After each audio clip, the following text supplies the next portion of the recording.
Hey y'all, you're listening to Two Wives and a Spark.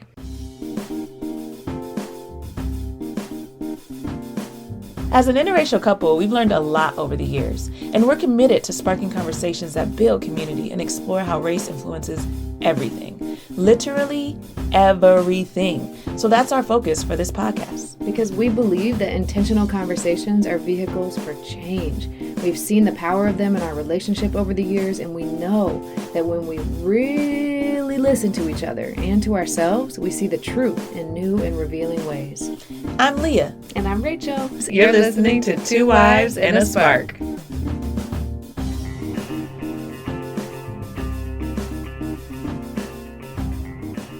Hey y'all, welcome back to Two Wives and a Spark. Before we get into this week's episode, we just want to acknowledge that this episode was pre-recorded several weeks before it's being dropped, the week of November 22nd. And we've just lived through a really tragic experience this weekend, and we want to acknowledge the current context that we're in and acknowledge that there are probably a lot of feelings and thoughts surrounding everything with the Kyle Rittenhouse verdict and acquittal and everything that the criminal justice system has shown us. So we just want to hold space for that and share a few thoughts. Yeah, I think it's been, depending on who you follow and what you've been exposed to throughout this week, you've likely seen, I know in my news feeds, I've likely seen a lot of, I'm not surprised, this isn't shocking, it's painful, it hurts. I think for communities of color, another slap in the face to see that, when fighting for Black lives, it doesn't really matter what your skin color is, you can get away with. If the person causing the harm to people who are fighting for Black lives is white, and they can still continue to get away with anything. And all that continues to do in our society is perpetuate the violence and the harm and the unkindness and the lack of unity and community. And I think the frustration that comes up for me is we continue to, advance in some ways in our society in terms of technology, in terms of certain industries, startups, creative ideas, innovative ideas, yet we still have hatred for one another. And I struggle to understand how one can sleep, can look themselves in the mirror, can be at peace within themselves when causing harm to another human being just because they look different from you, just because they're fighting for the injustices that they have to face. And that makes you angry for what? I don't understand the hatred that is deeply rooted in certain people. And that's frustrating for me. Mm-hmm. And the dehumanization, I think it's hatred coupled with dehumanization, right? When we dehumanize people, we justify taking lives, taking human beings' lives.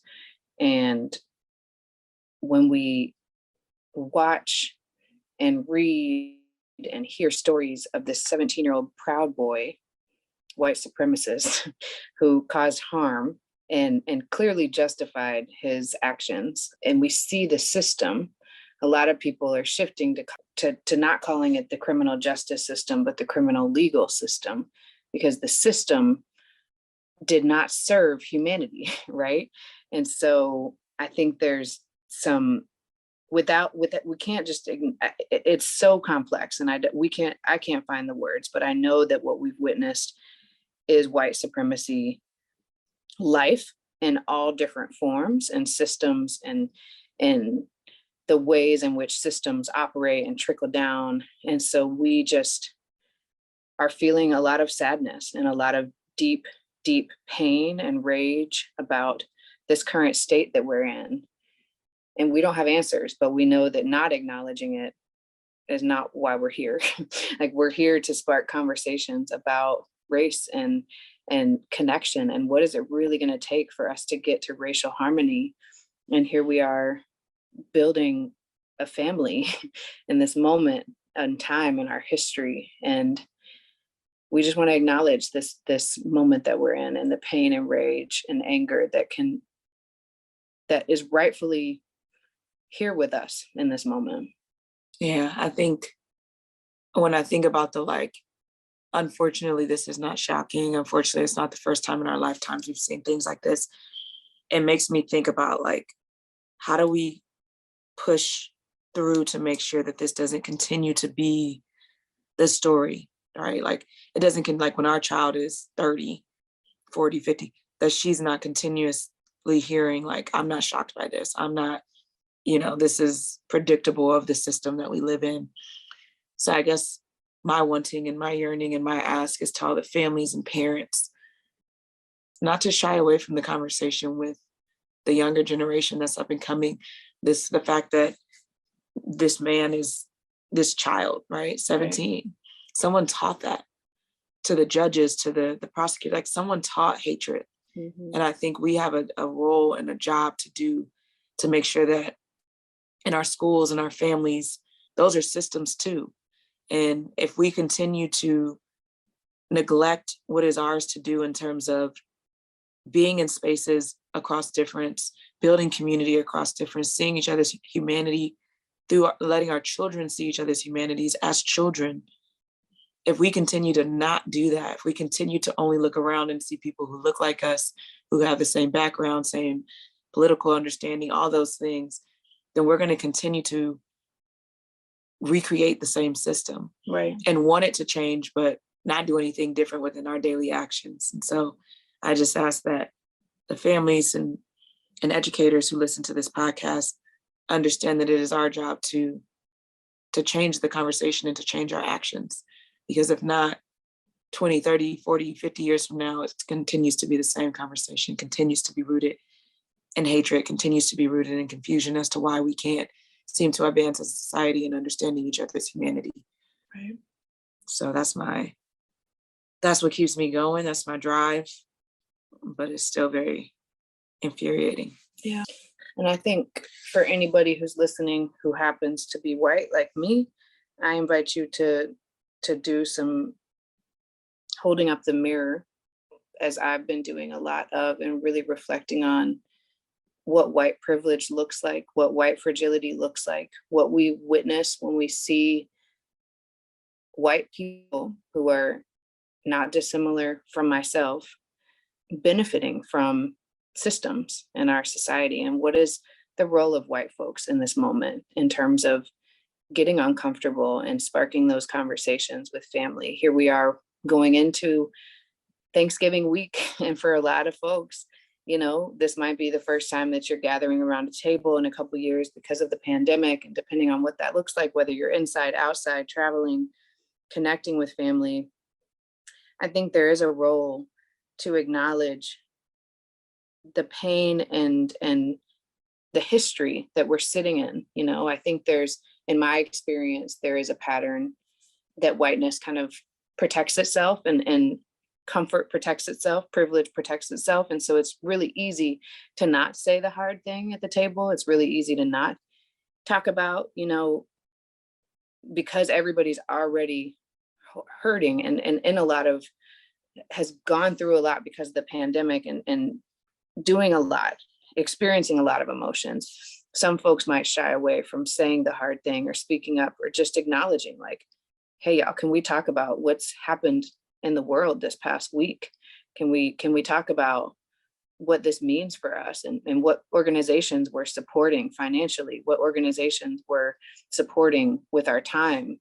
I think there's a real moment right now for me as a white person to really do some deeper inner self-reflection about what is my role, what is mine to do, and how do I figure out my next moves to make sure that I'm showing up in solidarity with folks in this time. And I think, as to add on to that, like, there's the pain of this moment, but there's also the pain of what Thanksgiving represents, and colonization, and like the history of what, like, a lot of people don't talk about at the table.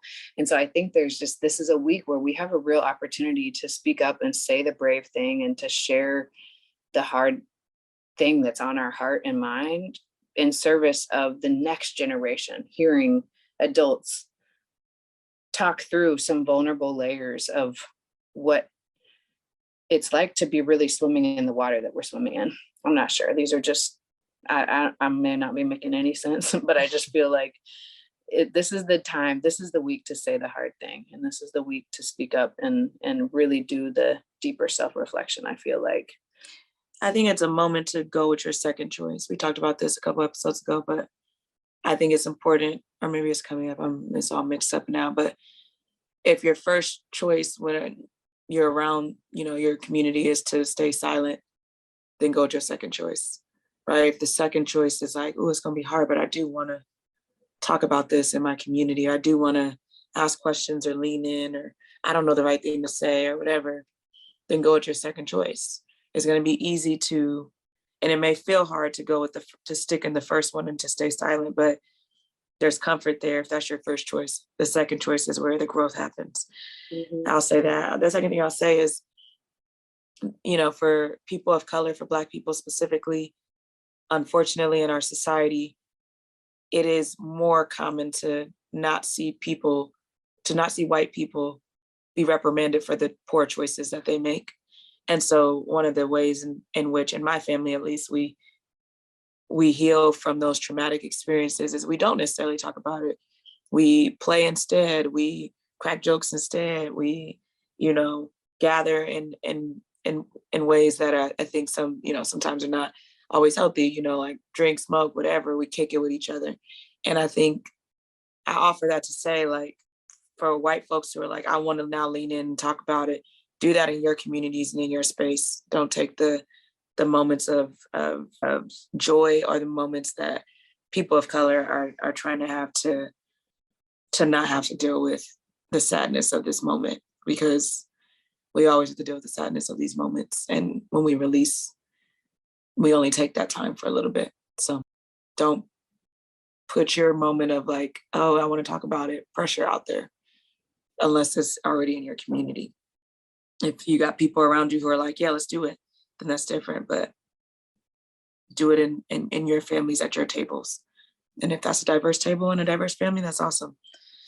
Those are the two things I'll say. Yeah, this is the time to really go inward, I think, and what that means for each of us. It's amplifying how different we experience the world if you're white versus if you're Black. Mm-hmm. And so this is playing out in our relationship, and we're offering our thoughts and our perspectives just to hold space for anything that anyone else might be feeling or thinking or grappling with, because not acknowledging this moment just didn't feel right. And so we hope that as we think about making the invisible visible, the title of this episode, it feels timely, right? It feels serendipitous that this happens to be, even though we don't talk anything about this content, because we couldn't have, this was weeks and weeks ago that we recorded this episode. But we hope that as we go into this week, that we can work to make the invisible visible, that we can work to acknowledge in our own ways, in our inner circles, in the places that we see as home, the places that we see as our comfort, that we have folks to lean on and lean in and discuss what's going on for us in the way that makes sense for us, given who we are and given what our identities are. And we're going to leave it at that. There's no closure, I don't think, to this opening. I think that that's a part of the work, is understanding that, sometimes you're thinking out loud or thinking through things or thinking through feelings and holding space for that. And there's not always an easy way to close when things are so raw. Yeah. Yeah. So we'll leave you with this quote in our spirit of non-closure from Valerie Kaur, who says, "The aim of divine rage is not vengeance, but to reorder the world." So we invite you to feel fully with us, and we look forward to hearing what this episode sparks for you.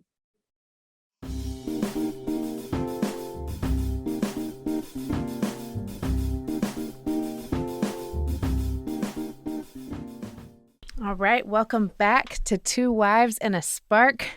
We are so happy to be back with you all. I'm Rachel. And I'm Leah. Gotta keep it spicy, Each week we get closer and closer to the holiday season, and each week we feel more and more grateful for you all being here with us on this journey. And this week we're going to talk about, for episode 12, we are lifting up this idea of the growth journey requires making the invisible visible. Making the invisible visible. And this whole theme for this week is like, sometimes when you're growing, you see something or you feel something or you know something super clearly that other people around you just don't know. They can't empathize. They don't see it the same way. They don't feel it the same way, or they don't know it the same way. And that's okay. But it also makes this work complex because they're kind of two sides to this coin. On one hand, it's such an internal journey, growth is. But on the other hand, growth is beautiful when happened in community. And we kind of need each other in this space. Like at some point, we involve others in our growth journey oftentimes. Yes. And so, yeah, that's the theme for this week. What does that make you think of, my love? That's deep. What does that make me think of? When we're inviting others into our growth journey, to me, this is my second time hearing myself say that growing publicly is a state of vulnerability. Mm-hmm. So I'm processing that because that's what's coming out of my mouth right now. But I'm also processing that, like this idea of being vulnerable when you're sharing your growth with others. Yeah. Like that's deeply rooted in my spirit. So there's some work there for me to keep unpacking.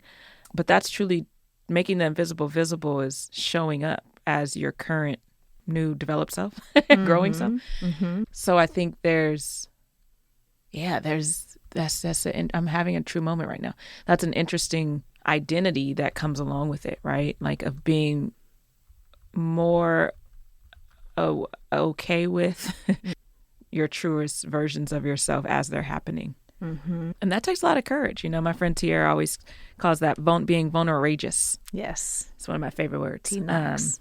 Being vulnerable and courageous together. Yes. And I think when you're showing your growth, sharing your growth with others, it requires that for sure. Yeah. Especially if it's new audiences, right? Like right now, me even having this thought out loud, I'm being very vulnerable, I think, because it's genuinely coming out of my spirit as I'm experiencing it. So that's a growth moment for me, is being more vulnerable with our audience. Yeah. And knowing ourselves, I think it does take so much courage to know, I want to bring people in to this intimate journey that I'm having.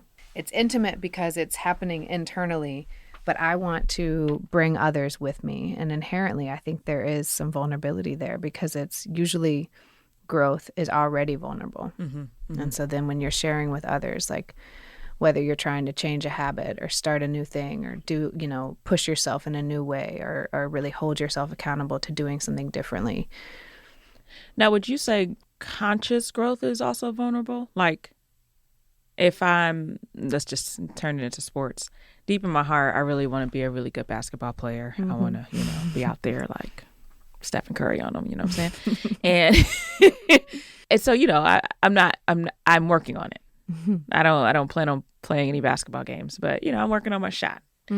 And that to me doesn't feel as vulnerable as my new growth as becoming an academic student. So is growth always vulnerable? Well, I think it's relative, right? It's in the eye of the beholder. I think it's like what growth means to you, and every context matters. So I think there is a spectrum to the types of growth probably, and the types of, it's back to that zone of proximal discomfort, development, disequilibrium, all those amazing disturbing D's that come in that that acronym. Like they really are, they push us when we're out of whack. I think it just depends on how much, like what growth means in each context really matters, if that makes sense. Yeah. Don't you? I do. It was a curious question. I was like, does growth always have to feel vulnerable? This is something I'm grappling with right now. I think I would love to hear from our listeners. What do you all think? Is growth always vulnerable? Is there a spectrum to growth? Is there I imagine you I mean, there's guys a would have spectrum stuff to to say almost about everything. that. So I guess Yeah. there's a spectrum to growth. But yeah, I would love to hear from our audience as well. Mm-hmm. Let us know what your thoughts are on that question. Beautiful. So what's the personal connection to this, Miss Rachel? Yeah. So we were really reflecting for this whole season, like what are the core conditions of growth and growing through change? And this is one of them, because it's like making the invisible visible helps other people come with you on the journey. And it also helps us locate ourselves on where we're at. Yeah. You know? Yeah. I think it's a natural check-in. Yeah. It's like, oh, where am I? Where exactly am I trying to grow? What is the phase of where I'm at? You know, all that stuff. And so I think on the personal front, naturally, we are centering our growing family and the beautiful journey of becoming moms, and how much of a metaphor the pregnancy journey has been for like extreme transformative growth. And so what we've learned is so much of the pregnancy journey starts out really internal, Yes. right? Yeah. Even from the 9 months to a year, where no one knew we were on this journey. Right, You know, right. very few people knew that we were trying, and that was our personal choice. We chose for our family to keep it a very, just like sacred, private matter that we wanted to keep inward. That was our choice. And so a lot of people didn't understand or know what we were going through, understandably, because we weren't talking about it.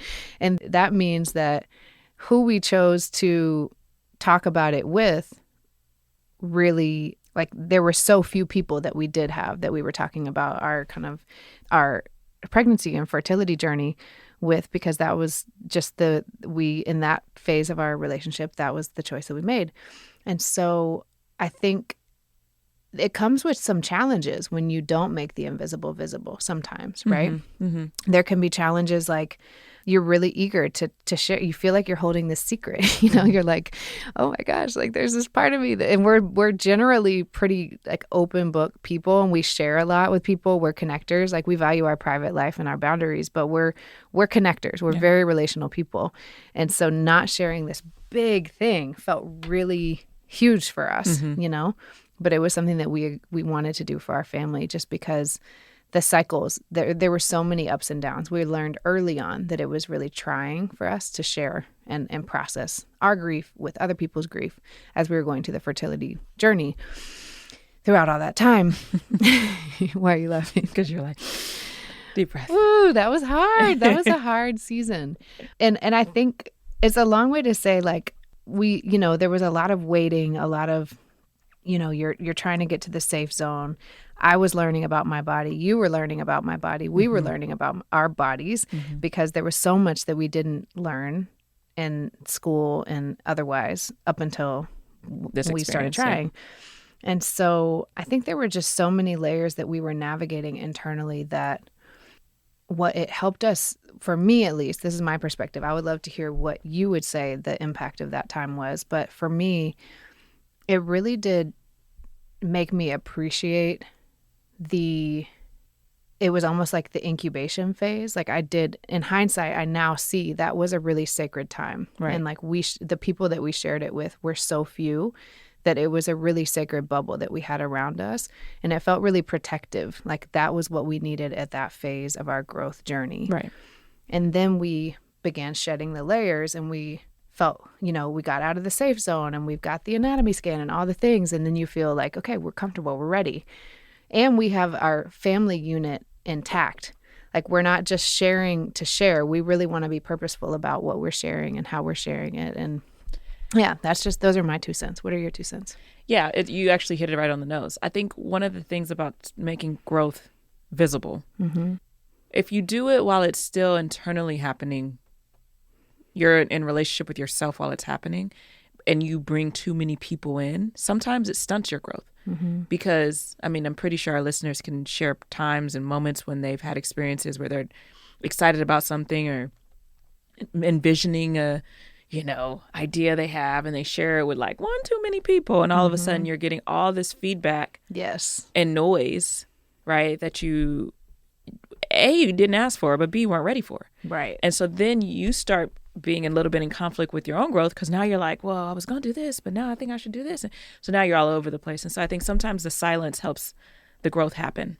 And when you can feel connected to the growth as it's happening, which is what we chose to do in the beginning stages of this pregnancy, is allow ourselves to experience the growth of creating a human being. It's crazy. For the rest of our lives, we're gonna be responsible for this human, and that's no small feat. You know, like, is that the word? Is that the word? No small feat. Yeah. Because once I said it, I was like, small feet. That's interesting. It's a good movie. Yeah. But it isn't. So I think there's an opportunity to give your new self, as you're growing, permission to be like, I'm ready to share my new self.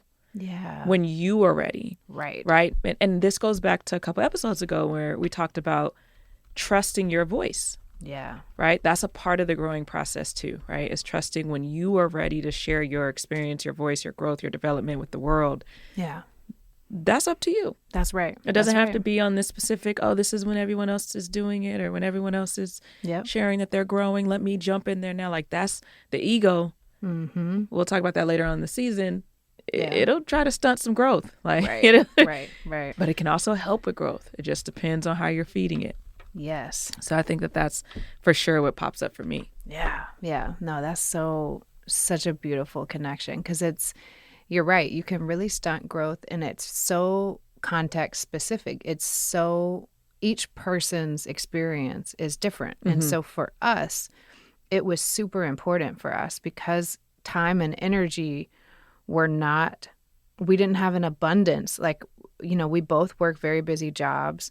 We both knew that time and energy we had together, we really wanted it to be during that sacred, like, this time, the first trimester, second trimester, like, that time is really sacred. We didn't want to be putting that energy externally. We really wanted to be turning it internally. Mm-hmm. And that was really important for us, that we knew that we were wanting to prioritize every ounce of energy that we had into this inward bubble that we were creating, and this beautiful foundation that we were working on internally. And we, reading books and reflecting and journaling and like, just a lot of inward work for ourselves that we really wanted to do. And that's not every couple's story. Right. That's not every family's journey. But for us, that felt really important. So people who know us were like, man, y'all haven't been on social media as often. And like, you're posting differently. And we're like, yeah, we're in a different phase. We're in a different season right now. And that's okay.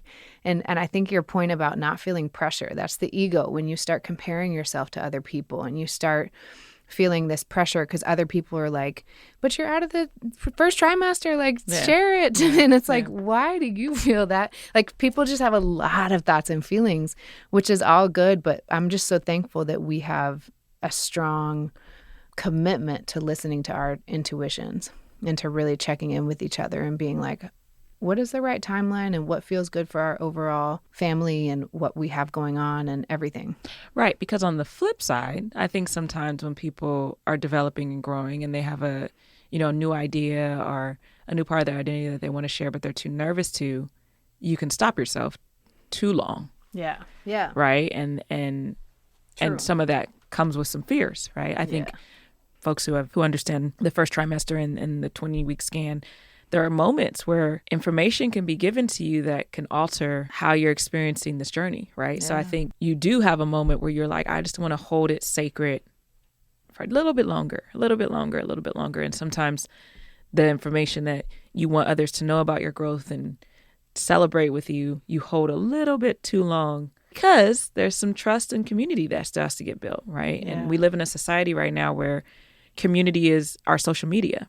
Yeah. Right. And so we feel this need to like publicize everything to the social media world for it to be validated. Mm-hmm. So I think as we continue to grow up as individuals, it's important for us to remember our validation first comes from within. Yeah. Right. That's the invisible journey that we're on with ourselves. Yeah. And then it becomes visible to the people that we want to and believe we should make it visible to. Right. There's no pressure for who that might be. Yeah. But that's the work. That's a part of growing up and a part of connecting to our growth and our journeys. Yeah. And there are phases. There are different like concentric circles, there are different layers of bubbles that you might have where you think like, I share with my best friends something first before I share it with someone, I share with my sisters, and then I share with my close friends, and then I share with this.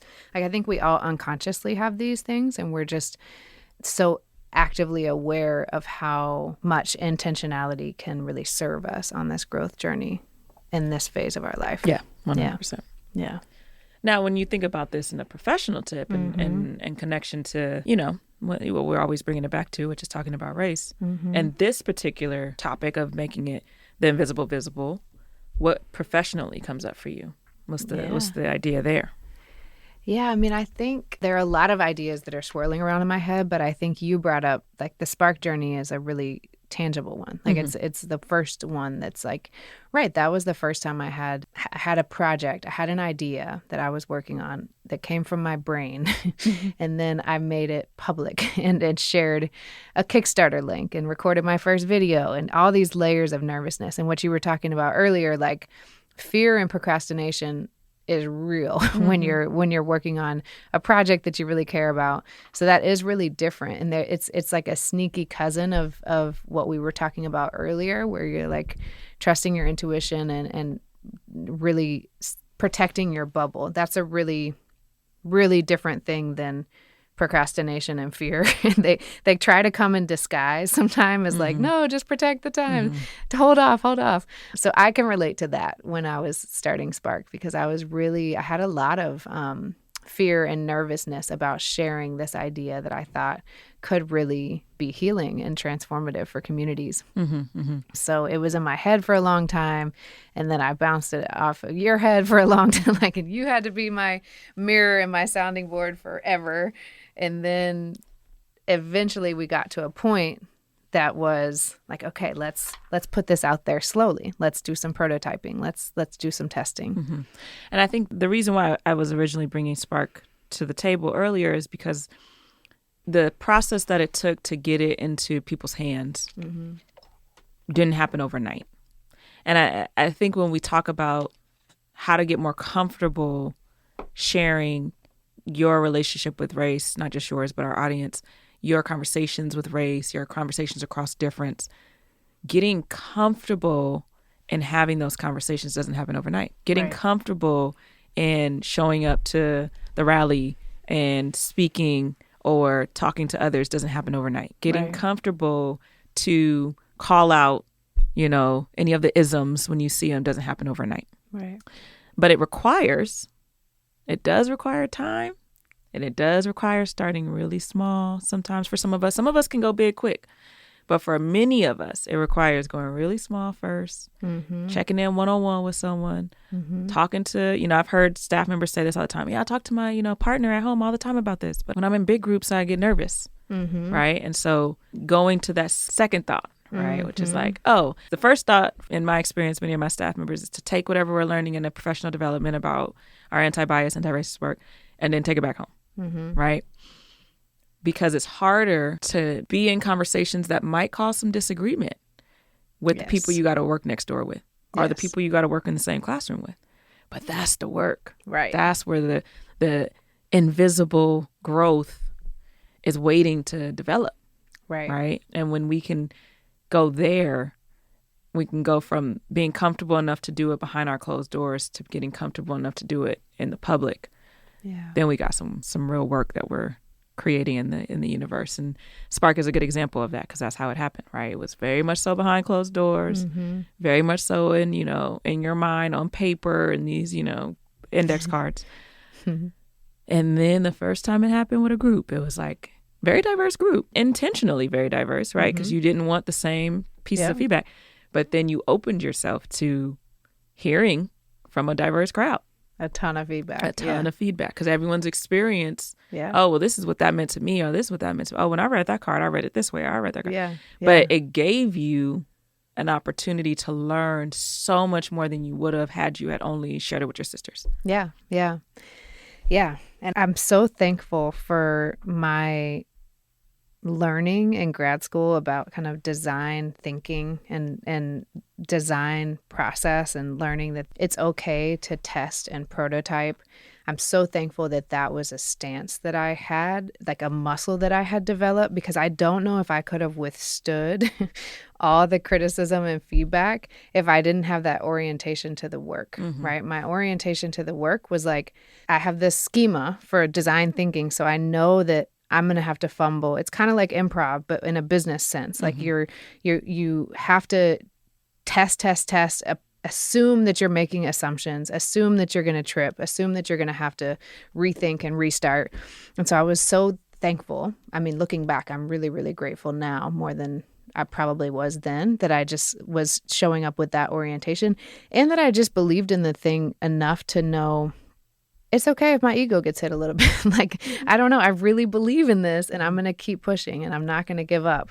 And that led to a ton of learning and hard conversations and testing and growing, and then like pausing and more research, and every whiteboard being filled that you could ever imagine. Remember when my closet door had like not only that, I remember flip chart paper all when cardboard boxes were banned from the house, because I was like, if there's one more cardboard box and it's like on this floor with an idea written on it, it was it was a very generative phase. I think I had to balance this act of like wanting to share and bring people in, but also pacing myself, because I knew that this was going to be a long game.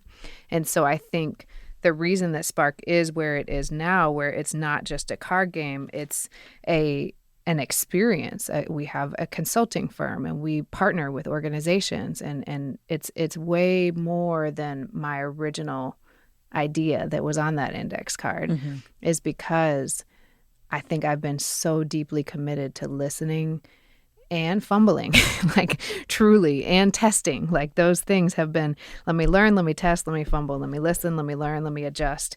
And I think there are seasons where I share a lot more, and there are seasons where I'm a lot more behind the scenes building and learning and incubating. And I think that has helped me realize there's not a one size fits all. There's not like everybody needs to share everything. Context really matters, and there are phases and seasons to what growth looks like when you're learning to make the invisible visible, if that makes sense.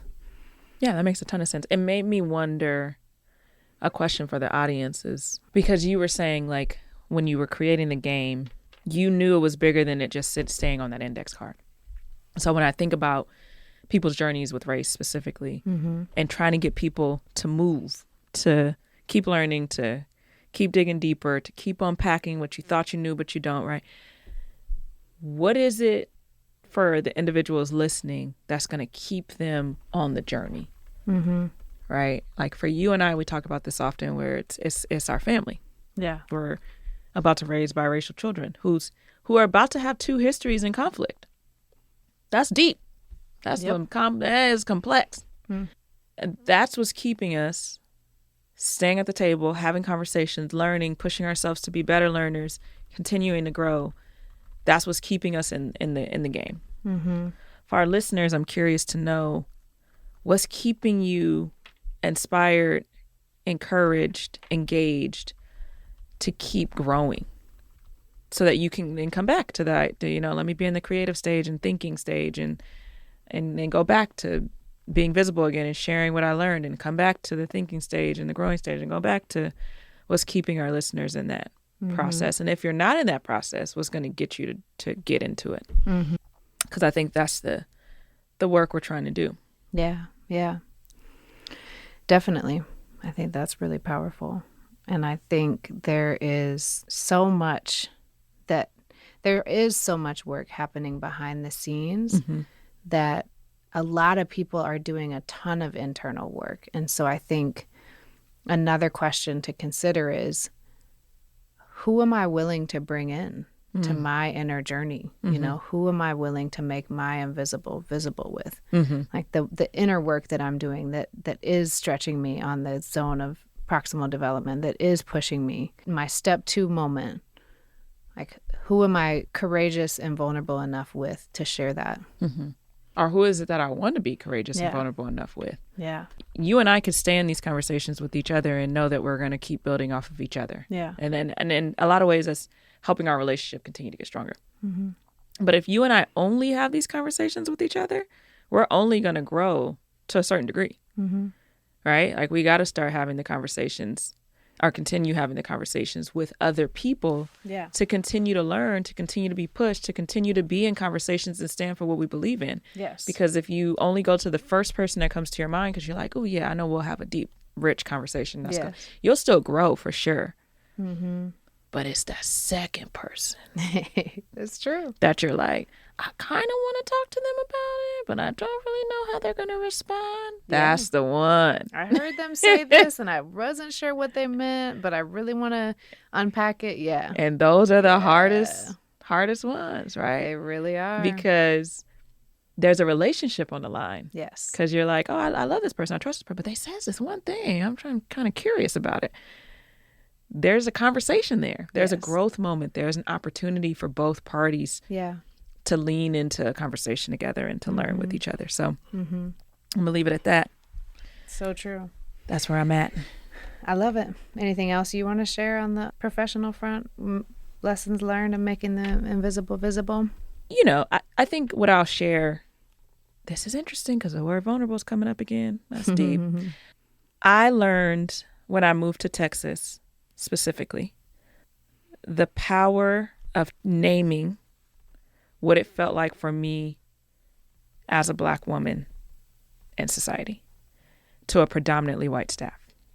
I remember sharing a story with my team early on when I first moved here about you were out of town. And I was like, I realized that I'm afraid to go on a walk without my wife. We had just moved here. I didn't know enough. I know a little bit more now. We're in a different neighborhood now, but I didn't know enough yet to trust the neighborhood, right? So as a Black woman. So I shared that out loud, and I remember naming that as that is a part of my experience in the world, that I think about that, and then that impacts my actions. And what it did for me was it gave me an opportunity to, in terms of growth, make my truth visible, which gave my team an opportunity to hear experience that was different from theirs. And I'll never forget one particular coworker, still a good friend of mine, Donnell. She came up to me after and she said, I'll go for a walk with you any day. Oh. And it still gets me, because it's like those moments of our truths that I think we can miss sometimes when we're growing, especially across race. Because we can always assume like anybody in here going to understand what I was thinking about last night. Right. Like I'm not, why would I do that to myself?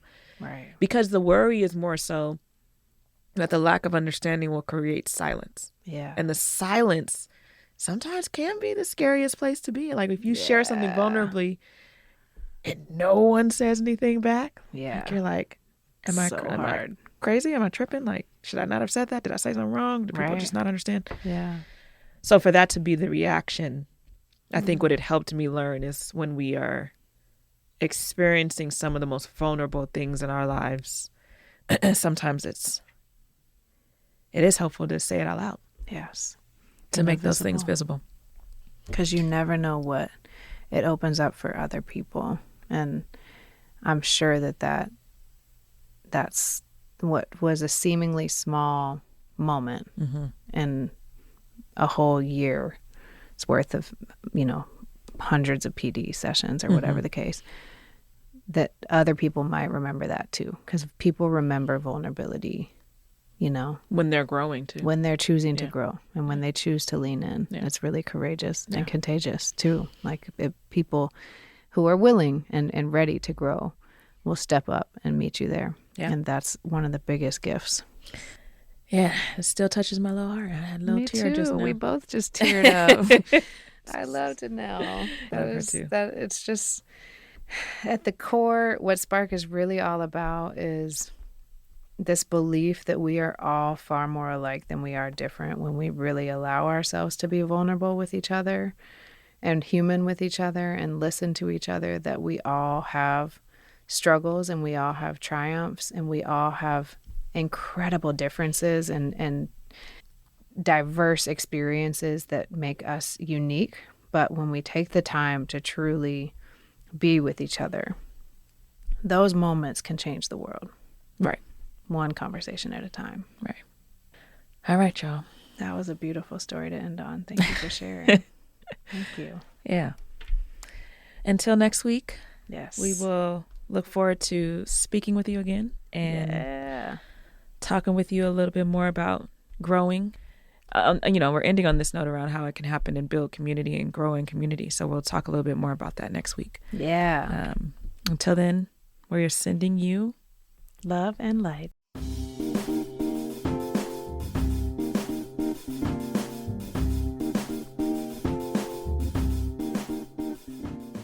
Thanks for joining us today, y'all. We'd love to stay connected on Instagram and Facebook, so you can find us at 2 Wives and a Spark, all spelled out. If you enjoyed today's episode, share it with a friend so we can keep the sparks of connection going. If you want access to our episodes as soon as they drop, click that subscribe button. Every rating and review helps others find us, so thank you in advance for letting us know what you think. And special shout out to Journey Girl Magic Productions. I'm Leah. And I'm Rachel. Thank you for listening to 2 Wives and a Spark.